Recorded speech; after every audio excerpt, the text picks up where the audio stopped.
So I've always held off talking about this individual, but then he was all over YouTube, he's all over everything, and at this point, people are asking me about it, and it's just like, oh, I should probably talk about it then. Wow. Hello and welcome to the Abroad in Japan podcast. Probably the best way of learning about life in Japan without actually being in Japan. I'm your host, Chris Broad, and we're joined as always by England's top Japan enthusiast, Mr. Pete Dawson himself, and finally not in front of me. Pete, how you doing? It's been a long time, but now we're finally separated once again. I'm not sure I enjoyed that finally not in front of me. Like you've been waiting for the time where I'm not in the same sphere as you, eating the same air that you are. Yeah, I'm good, Christopher. I have just got off the long weekend of having the worst allergies possible. And the week before that, I didn't sleep because of jet lag. And I think I could probably sashay into fatherhood quite easily, simply because I'm just not sleeping at the moment. So I feel like I'm permanently on some kind of like fantastical Japanese trip because I'm tired. I feel hungover all of the time, but everything's fine in my hood. I did go through my wallet at the weekend. We were having one final celebratory goodbye drink at Bar Alcoholic, myself and Sarah, on the holiday. And Sarah said, "You better write down exactly what went on the holiday because you're going to miss things out." And I was like, that's true. And so I've got these kind of like request slips that you request at Bar Alcoholic, what songs you want to hear, what poor Papa Roach or Drowning Pool track you want to hear for them to play. And I wrote down like all the things that I kind of like what we did on the holiday, and I've left them at home, so I can't go through any of the ones that we didn't talk about. Maybe I'll go on a 5-minute rant about toll roads in this podcast because I've said it before. I'll say it again. It's great to drive in Japan. But good God, you guys love a toll road. If you have the option to rent a car in Japan, get yourself that IC card that does it automatically, because otherwise you're going to be fumbling around for change forever during your trip. Tis true. And I still don't have an IC card after all these years. As someone who drives on the road a lot, so I'm always fumbling for change, nightmare. And then when you rent a car in Japan, you can get one. I only found out last year, you can rent an IC card with the car. Yeah. So you could drive along and enjoy the motorways without all the hellish nightmare of dicking about with change and whatnot. But yeah, that's the good thing about driving in the UK. No toll roads, right? The world is your oyster. Whereas in Japan, the world's your oyster, but it costs a bit more money. A lot more money if you're using highways. But also, the highways and interstates in Japan are absolutely lovely.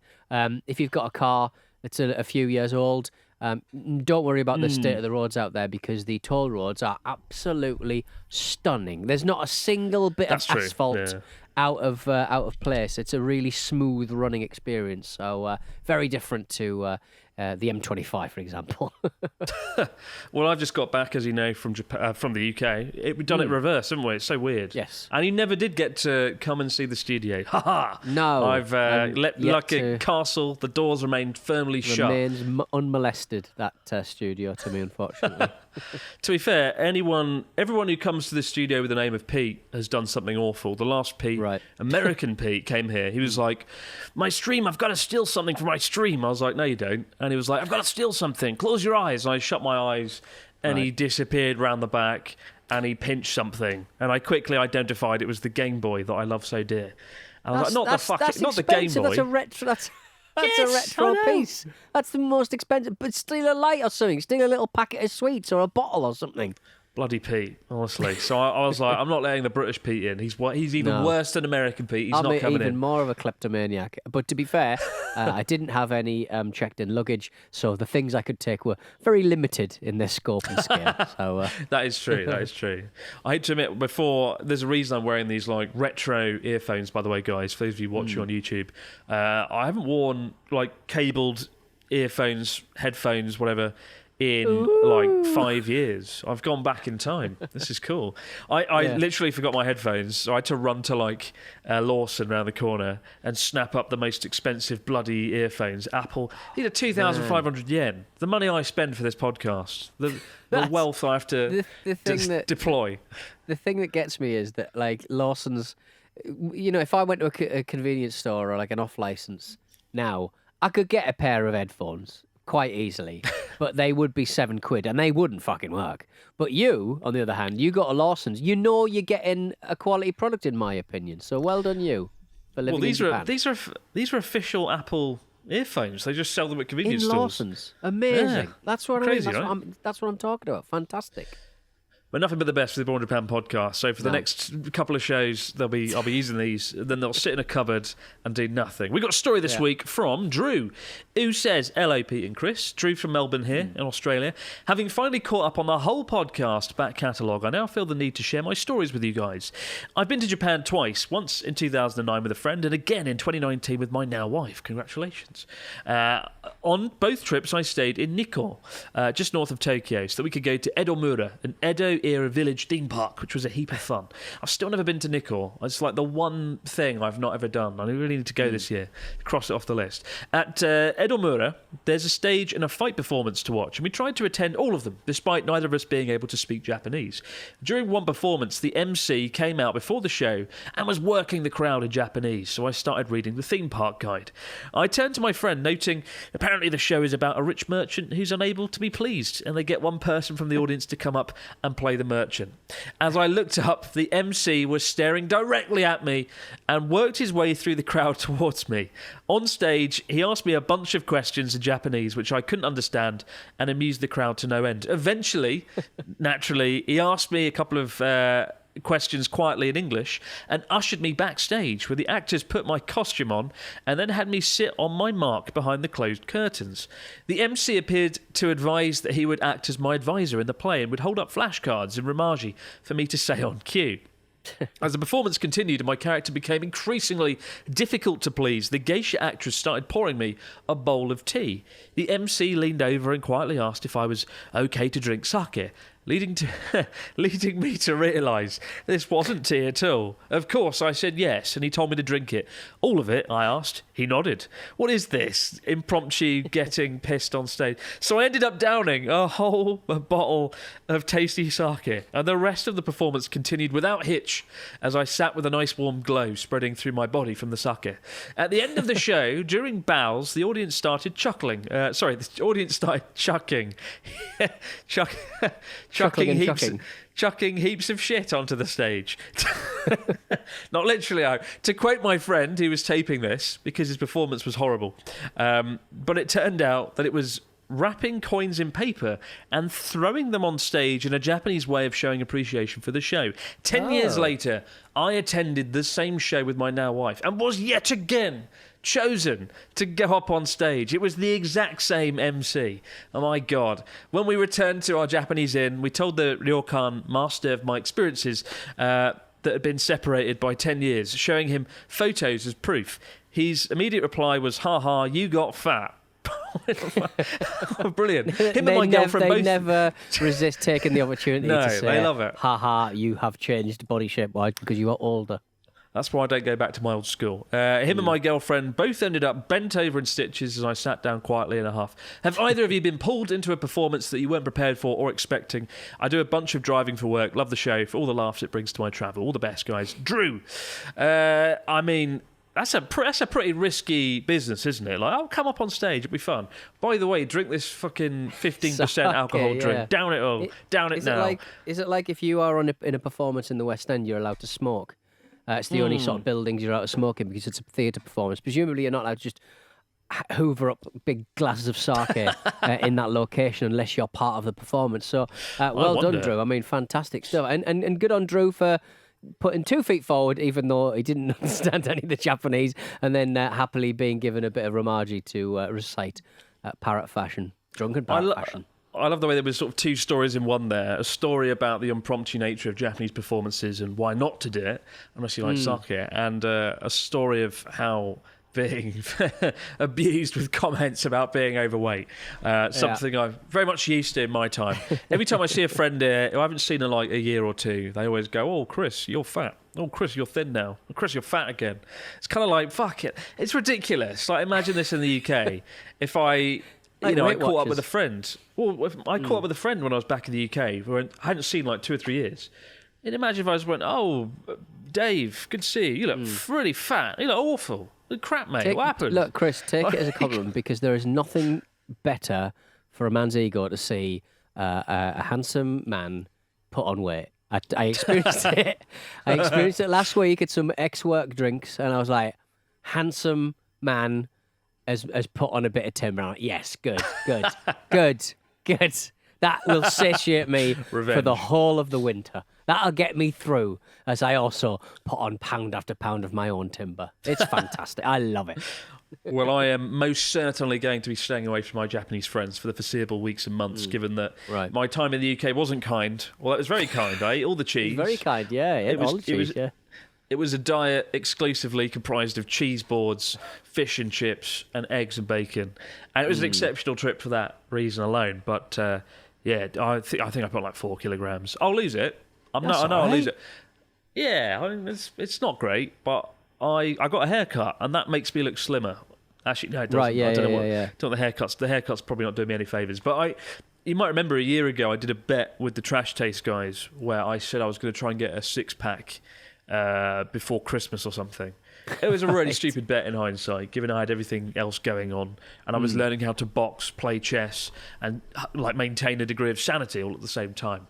So I didn't really put as much effort as I should have into the 6-pack thing, and I ended up donating money to charity, which you should never do. Terrible stuff. Never do that. It's a good tax write-off, I hear.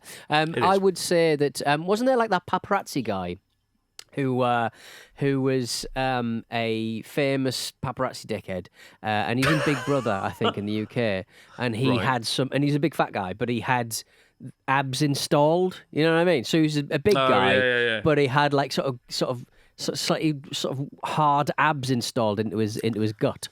It was an astonishing sight. He looked like who's the baddie out of is it King Cooper? He looked like that. He looked like a big sort of comedy alligator. It was very interesting. Well, I don't want to look like a comedy alligator. Comedy alligator. No. But I'm thinking of resurrecting that challenge, that bet. Now that my calendar's sort of clear for the first time in, I think, 2 years, the book and everything's done. I can now choose what I want to do, choose my own adventure once again. And I really think that could be quite fun to try and get a 6-pack in 3 months. Is that a bit? Is that being cocky again? 90 days. I would say the 6-pack is very dependent on losing a lot of belly fat, and as a man who's tried to lose belly fat by fasting, dieting. Because I refuse to do cardio, it's so boring, and my body goes, stop this. There's just no need to do this. So I just don't have that killer instinct to do a lot of cardio unless it's football, maybe soccer and that. I would say that is it will be difficult at best, Chris. Nigh on impossible, in fact. So just concentrate on getting muscle. I always find that if you do a bit of January, February. Do a bit of top half, do a bit of shoulders and chest, and it just kind of makes a little sort of shelf for your t-shirts, and so it just gives you a bit more real estate for a gut to form. So that's my recommendation anyway, lads and lasses. I'm thinking of enlisting the help of my friend Nicholas Petas, the former K1 kickboxing champion of Japan. He's built like a tank, knows all the fighting styles, and seeing if he can. If I can get him in on it as well, and he can help me out, put me through a brutal training regime. He's such an interesting guy, Nick. He came to Japan and sort of trained at the most ruthless karate school, and he said he was like a lot of people inspired by the Karate Kid in the 80s, but he said he got beaten up when I think he was 14 years old. I think he got in a fight in Denmark, and he was like, "Fuck this! I don't want this to happen again." And he ended up studying karate and coming here, and I can't remember the name of the karate style. It might be called Kyokushin, and he trained under this ruthless man who was like, learn to kill your opponent in 3 moves, and there's videos of him online. It's like, if your opponent's hand is not ripped off, you're not doing good enough. And he came here, I think 17, 18 years old, and lived almost like a monk in this not a monastery, but like a dojo, and he had to get up at 5 a.m, sweep the floors, do 1,000 press-ups, kill 4 people in a fight, and it was just sound like the most ruthless regime. So maybe if I can enlist his help and do a tenth of what he did, maybe I can have a chance of getting this legendary 6-pack. I've never had a 6-pack, and I feel like on a list of 100 things I want to do before I die, that's nestled somewhere.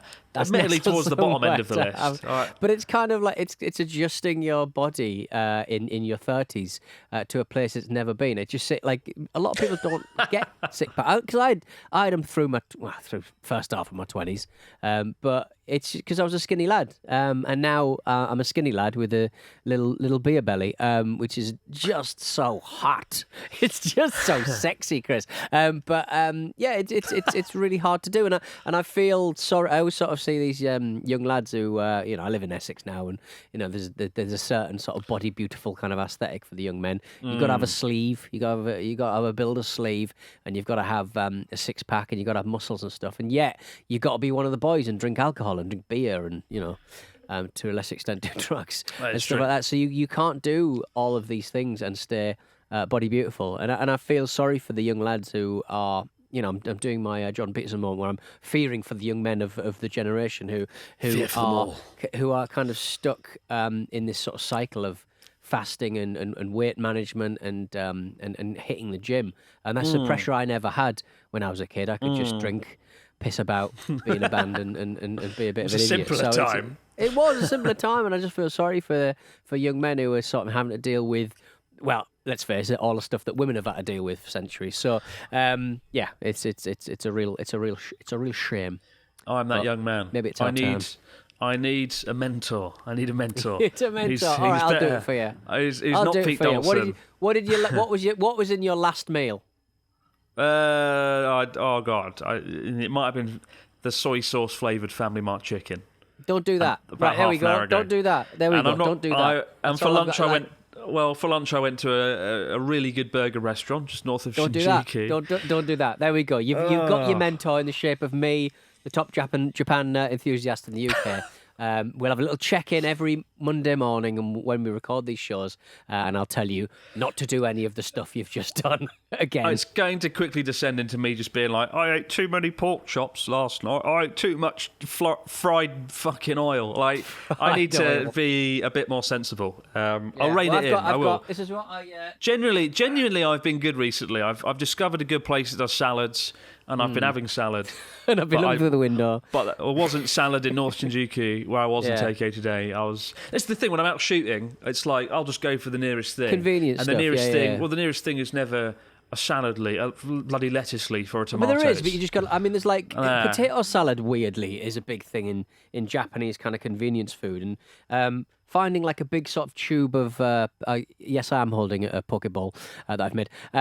Like eating like sort of potato salad and stuff seems to be like a weirdly big thing in Japan. So there are like little kind of like in the fridges and stuff you can get, but they're not like actual meals. They're not something you'd want to eat because, let's face it, they're just vegetables. I made a Pokeball. I didn't make it. I ordered a Pokeball from the shop around the corner. It sounds a lot better than it is. I'm picturing like a Pokemon ball, and it's not. Yeah, it's just rice with a bit of like protein on the top. But I have absolutely made this as unhealthy as a Pokeball is able to be made unhealthy. As you can see, we got sort of crab mayonnaise here.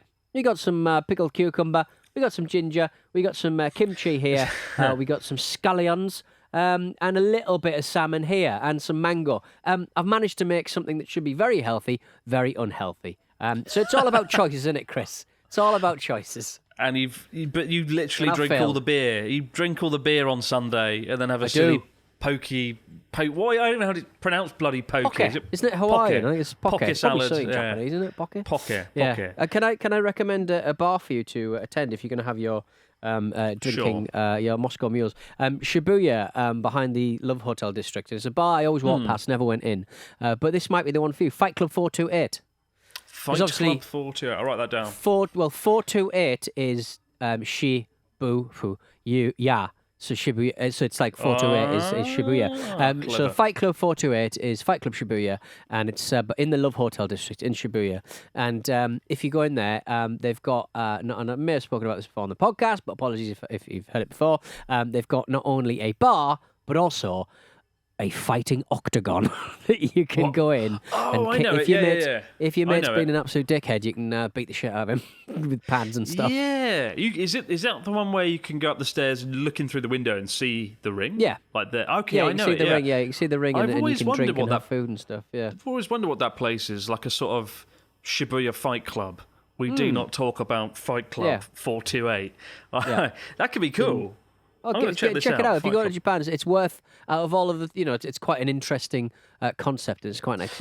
Next to a. It's near that Uebi sushi as well, which everybody seems to want to go to. But Nishome in Shibuya, get involved. I feel like it's a pretty dangerous concept because let's have 3 points, get in a ring, get punched in the stomach, and then spray the beer back over the room. I don't know if this is going to work, but I'll check it out. Even though you've never been there yourself, Pete, and you've recommended somewhere you've not been in. I've seen people absolutely pan and crap out of each other, which is funny. Well, we move to the story of the week, and it's more like the story of last week. We're sort of catching up on news, given I've been between 2 countries, guys, and jet lagged to hell. And the news story is a dickhead. It's a story that I've kind of wanted to avoid it really, because I don't like making like awful people. I don't like increasing their fame in any way, shape, or form. And so I've always held off talking about this individual. But then he was all over YouTube. He's all over everything. And at this point, people are asking me about it. And it's just like, I should probably just bloody talk about it then. And we are, of course, talking about kick streamer Johnny Somali, who is the most awful individual streaming. He's someone who's sort of plagued Japan over the last 6 months. And for those of you who don't know, Johnny Somali he was originally a Twitch streamer. I think he got booted off Twitch, and he travels around Japan basically harassing everyone at every turn. He's got a speaker that he just finds it really funny, and it's not funny at all to just go around the streets with a speaker blaring out Nagasaki, Hiroshima, Nagasaki, Hiroshima. And it's like, nothing about us is funny or good. But that's sort of like on the lower end of bad things he's done. The more annoying things he's done include breaking into a construction site, breaking into a truck, making people cry, just sort of generally harassing people on trains and in public. And it's kind of like not painting foreigners in the best light. In the same way you might recall back in 2017, Logan Paul came over and threw not poker salad, but Pokemon balls and various other things at people and sort of raised hell and did some truly awful stuff in the Aokigahara forest. And annoyingly, whenever a foreigner does something bad in Japan, they sort of turn the sort of spotlight on all foreigners in Japan. And I remember that at that time I was on TV and I had to sort of justify why all foreign YouTubers aren't bad, especially ones living in Japan, which was fun. Although I did get to do that segment where the guy knocked on my door and went, "Are you YouTuber?" And that's become a highlight of my life, apparently, and everyone loves that. But similarly with Johnny Somali, like the Prime Minister's like, "We must stop these nuisance YouTubers," and it's like, he's not even a bloody YouTuber, he's a streamer, which is much worse. And bloody I would streamers. say that why have Kick got the best YouTubers? The best streamers. There was they always have the best ones, don't they? I think somebody pointed out that over the weekend the Amaranth, she the one who buys gas stations, I think. That wasn't there. Yeah, There's this story could talk about. She's given up on some of it, and she's just bought a load of gas stations, which was a fascinating vault fast. She was on the front page of Kick, streaming to not very many people, and she was just on her phone while they were watching like a TV show. It's just good quality stuff. content. It's like all of the like Twitch are like stripping away all of like the safeguards and the IP protection and stuff, and what you get is somebody going on to Kick and just I think the first day one of the big streamers went over there, they just started streaming Batman like Begins or something. So you can't do that. You may be off Twitch's rules, you may be out of Twitch's little sort of space, but you still are bound by the laws of the land. So you can't just go around sort of streaming stuff on, but it just sounds like there's a lot of money behind it, and there's not that many people watching, it seems. Anyway, but Johnny Somali's got a bit of a following, and he's been arrested in Osaka following months of a reign of terror, some might argue. During a live broadcast on September 21st, he began streaming while being followed by a police officer, explaining to his viewers that the cop had been on his tail for 30 minutes. He went into a convenience store. He was apprehended as multiple officers showed up and placed him in handcuffs, all while his stream continued. And they arrested him for breaking into the planned construction site of a hotel. While on site, as you said, Chris, he was screaming Fukushima. Do we know where this kind of guy's... I know he's been punched in the face, which I think was enjoyable, staged or otherwise, for a lot of people who respect the delicate environment of Japan at times.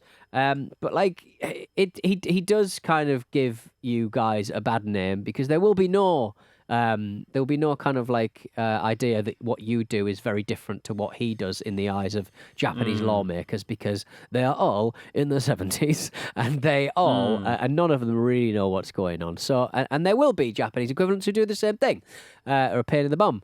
But it just seems weird that the things that he's done have so far left him kind of unmolested by the law over the past few weeks, and only now he's managed to find himself inside of a cell.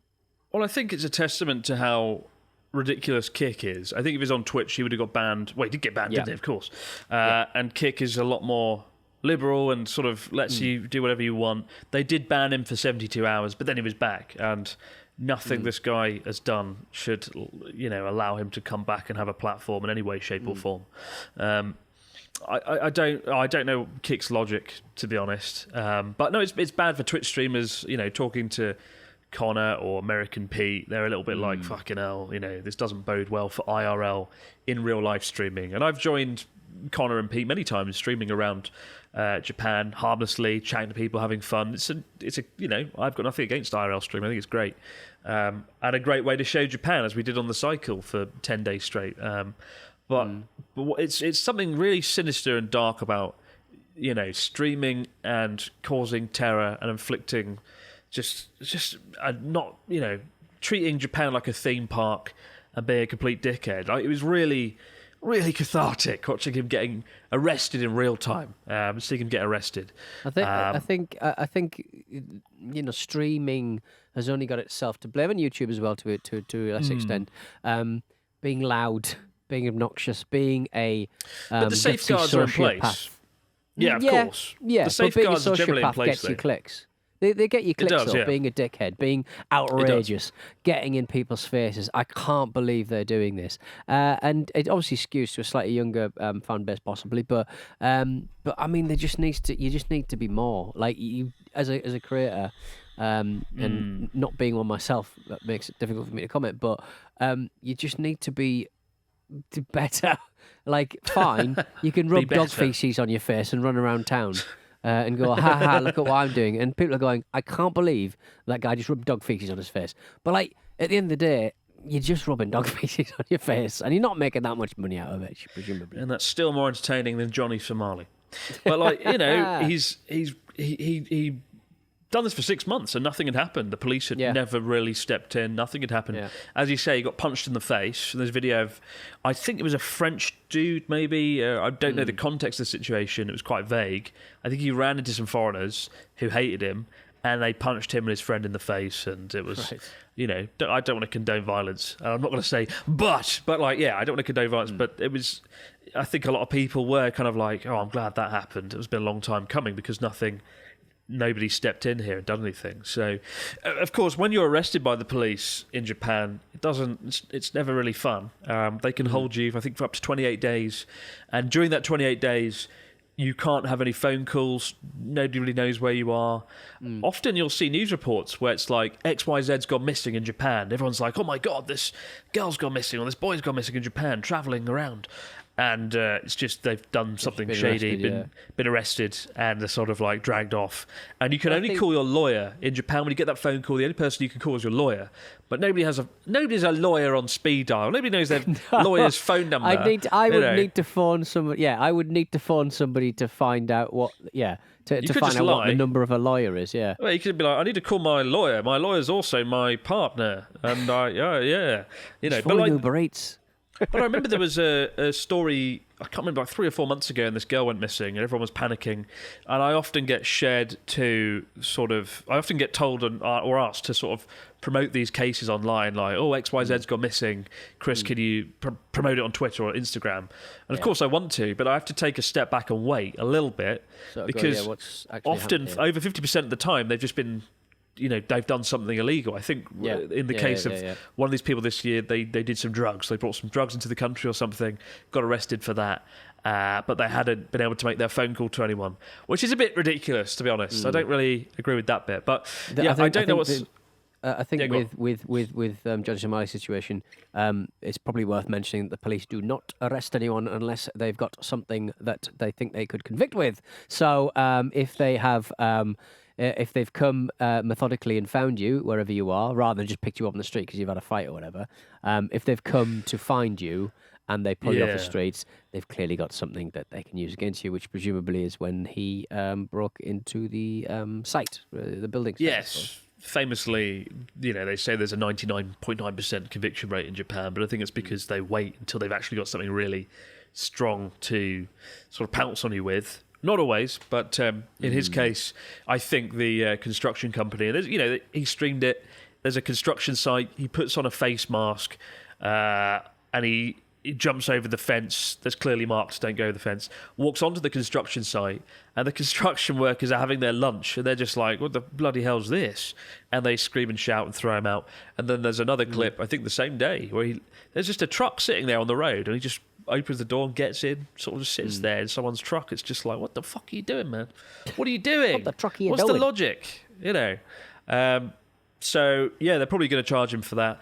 I'm really interested to see what the outcome is. Will they just simply deport him back to America? Deport all the YouTubers. Deport all the people. Big boat. Filming themselves. The Noah's Get Ark rid of influencers. Yeah, and stick it on. Yokohama docks. All the influencers, all the foreigners. Yes. Shove them on, myself included. Now, I don't know what's going to happen. It's going to be quite interesting because I've never really seen someone get deported like this. There was someone on Twitter, a girl that claimed to be deported recently. I don't know the specifics of it, but someone else. And there's been a few cases recently like this. Like, obviously, Japan's been open almost a year now, and lots of people have come over, and a few people have been dickheads. And there was another case where another streamer got arrested recently, just before Johnny Somali, I think, for going into an abandoned building in the Fukushima exclusion zone. Right. I don't know the full story. I think he went in with a friend, and then the Japanese police pounced on him. Basically, when he came out of the abandoned building, they were watching the stream, or somebody had reported to the police. And of course, going into if your business is like going through abandoned buildings and you are streaming, like it's not hard to find people who are doing it, and it's quite easy to figure out where the bloody hell they are. So maybe just think about just stream it on a delay or something. Well, I mean, Fukushima as well. You don't go into an abandoned building in Fukushima. Those are people's houses that many are returning to or going back to. And obviously there's radiation considerations as well. So it's understandable that they're going to take a hard line on especially Fukushima abandoned buildings. But so there's been all these cases, and the Johnny Somali thing, it sort of died down for the last sort of week or so. But when he's convicted or whatever, it's announced what's happening to him, it'll all come back in the media. So that's kind of why I wanted to jump on it today and get ahead of it. But I'm going to be keeping an eye on it. I'm really curious. Are they going to deport him? Will they just let him go? As a foreign tourist, I suspect they will just simply deport him and not allow him to return to Japan. I think that's a simply wonderful outcome that we would all very much like to see happen. And it would set a great example to other dickheads coming here to stream and cause problems for people. Because could he not sort of live because his parents are national? I don't know what his kind of situation is. Is he definitely a foreigner on a tourist visa? Is he just kind of like, it'd be interesting to see where he comes from or what his deal is. I think he's an American national. Right. His name's Johnny Somali. I don't think people think he's from Somalia, Somali, and I don't think he actually is. I think he's American, but maybe one of his parents are from there. I don't know, but dickhead, honestly. But I'll keep you guys posted on what happens. It'll be an exciting little story. Let's see what happens. But my God, what a bellend. We're back in just a moment, guys, with the stories, comments, and questions in the fax machine. Wow. And we're back with the fax machine. What do we got this week from our listeners, Mr. Donaldson? We got a message from an anxious couple from Florida. Hello, Crispy Chris and Pop and Pete. My husband and I are going to Japan for the first time this November and are extremely excited. However, there are a couple of things that are making us anxious. One thing is that izakayas and other bars have so few seats. I'm afraid of the potential awkwardness of trying to get in and being turned away. In popular places like Golden Guy, do I have to worry that every place I go to will be a lost cause and we'll be sadly wandering the streets for hours in search of a drink? I'm going to say no to that one. Also, I expected to order both food and drink at these places. I expected to be quick because of the limited seats, or can you stay for a few drinks? I'd love a video on izakaya etiquette if you ever felt up to it. Similarly, I keep seeing people saying to expect to wait in line for quite a while at a lot of the restaurants. Is it a bad sign to say if there is no line at a restaurant? I don't love the idea of wasting 2 hours standing waiting for food all too often. Anxious couple from Florida. Chris, put their minds at rest, will you? Very anxious indeed. Golden Guy can be a bit daunting. It can be a bit awkward poking your head in and being like, have you got a table for 2, 3? And sometimes they're like, no. And it's awkward. But like, Ennui de Yorkshire, Memory Lane, I think is a better place if you're looking for dinner. And they are, I always see, to be fair, both places have a lot of foreigners, so I think you'll be fine. So you really don't have to worry. Just for the love of God, if you dine out in Japan anywhere, make sure you get in by about 6:45, no later, because from 7 p.m. till 8 p.m, 8:30, every restaurant is full. All the good ones are, and 7 o'clock is the moment that all of Tokyo goes for dinner. So always try and get in before then, and then I promise you you'll get a seat. But Ennui de Yorkshire, I feel is less daunting than Golden Guy. I actually feel Golden Guy can be a bit scary, and I know what you mean. I do know the feeling of sort of being a bit awkward going in, right? Did you go to either when you were over, Pete? Did you go to any of these places? You went to Golden Guy, right? We strolled through Golden Guy just to want to show Sarah the sights and sounds, but it was kind of like 5 p.m, so there wasn't much open. But I would say that there are so many different bars in Golden Guy that you'll find somewhere to be in, even if it's not your favourite one. And it is a bit awkward walking through a front door, but it's a bar and they expect people to walk through the front door, so don't be daunted. And I would say if you the only thing you've got to worry about is the bar charge. The seating charge, where they give you a couple of snacks legally, because they're charging you like 500 yen to sit down. So they do expect you to make the most of it, and they expect you to sit there all night. So don't worry too much about feeling awkward. I'm exactly the same. I'm sort of like, I always feel like I'm putting someone out. But don't feel like that, because it's absolutely fine. Very good. We got a story from Jan this week, who says, "Hello, cantankerous Chris and Pitter Patter Pete. Hello from the land of snakes, sharks and spiders, Australia, where Chris will never dare set foot." You're damn right. I'll never be going there, especially after recently encountering huntsman spiders. I don't need to go to Australia, where they exist in abundance. Unfortunately, says Jan, I've recently started chemotherapy, but I should be able to go travel again around Christmas or at the latest January. Sorry to hear that, Jan, but I hope the chemotherapy is going well.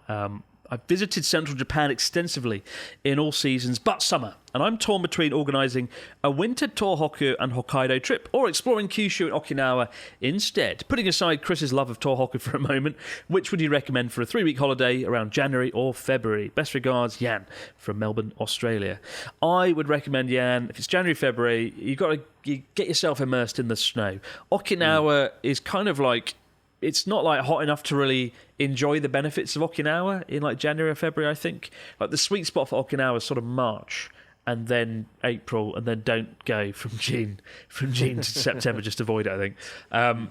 But like, yeah, January, February, Tohoku and Hokkaido, amazing. Great food, lots of festivals, Sapporo Festival, like it's amazing, right, Pete? Would you agree, Mr. Dawson? I completely agree. But I mean, if your body isn't playing ball at that time and you feel absolutely drained, I would recommend. The trudging through the snow does get to you eventually, and it is a sight to behold, and it is nice to sort of wrap up warm and have little hand warmers and stuff. But it starts to, if you're not feeling 99 or 100%, I think it can be a bit of a slog, and it certainly was the couple of times I've been there. But if you can drive, get yourself a little car, bomb around Kyushu, check out Mount Aso, like you did. Check out the old Kagashimas of this world, or That's true. Give Kumamon the bear a high five in Kumamoto. Go and look at the Fukuoka Castle. Oh, there's loads of stuff in Kyushu. Big fan of that place. Big fan. Both you and a good friend of mine, a guy called Dan, actually travelled around Kyushu in August, and which I wouldn't advise. It's so hot, but like really cool to hear that more people are going to Kyushu. I often feel it's a really neglected place, and it's got a lot of the best hot springs, a lot of the best scenery, amazing food and people. Yeah, don't write off Kyushu. And if you've got 3 weeks, I think you can have your cake and eat it. Especially if I'm involved, I'll eat all the cake. But like, go to Kyushu, you can do it. If you've got 3 weeks, we've got one last one from Marina from Portugal. It says, "Hello, Chris and Pete. My name is Marina. My boyfriend and I visited Japan this August, and we experienced the hell of the summer. We were already expecting the high temperature, so we just accepted that we'd be sweating all day long. But there was a detail that we found even more annoying than the melting sun. Why do the shops close so damn early in the summer? We noticed that shops are open during the worst time of the day, when walking in the streets a real battle. But when the weather finally starts to be more bearable, the shops start to close. I kind of felt that the schedules are not adapted to the climate that Japan has. Do you have the same feeling? Is it a cultural thing? Apart from that, it was wonderful, and we can't wait to go back. Keep up the great work. Cheers from Portugal," from Marina. I mean, yeah, I've noticed that. It's a real shame. Like, it's particularly more touristy places, right? Tourist-focused towns tend to shut at like 4 or 5, and if you come from Europe, where the sun goes on till 10 p.m. at night. I suppose one important thing to point out is in Japan, the sun goes down a lot earlier, because the clocks are done that way, because it benefits the farmers, and it's a little bit ridiculous. I feel like the clock can be adjusted a bit more favourably towards most normal people. But yeah, no, that is a problem, especially I imagine coming from Portugal, Spain, where people stay up all night long during the summer. I think with I find it quite difficult that they adjusted their, for example, swimming pool rules in a lot of hotels. They adjusted it so that the pool would be closing earlier, 4 or 5 o'clock on the 1st of September or something. But like for London, you'd be like, all right, well, I mean, it's the 1st of September. It's starting to get a bit cold. We understand that's the end of the summer, but it just isn't down in the arse end of Kyushu. It's still so damn warm. So like, that's the ideal weather for a little pool trip. But yeah, I found that sort of thing quite difficult. Also, shops, like a lot of shops don't open until 12. Like wherever you are in Tokyo, like they don't open until like 11 or 12, and that's always the thing that, especially when you got jet lag and you're waking up at 5 o'clock in the morning, you're like, right, let's start the day. And I'm like, right, what's open? You got a Family Mart and maybe a coffee jibanya. That's all you've got. All you can do is eat. All you can do is eat or just lie down in the street. All the shops and stuff are closed. So that's worth thinking about as well. Consider get up early, get yourself some breakfast, then go back to bed for a couple of hours. And that will help you. The food will help you sleep. Pete. All you need is a Family Mart, as I found out before starting this live stream. Get your earphones, get your coffee, get your family chickie. All a day's work. Beautiful. But for now, guys, keep the stories, questions, comments coming into abroadjapanpodcast@gmail.com or down in the comments on YouTube if you're watching. And we'll see you later. Do it all over again later in the week, guys. Have a good one. Back on Thursday. Or Sunday. I never know.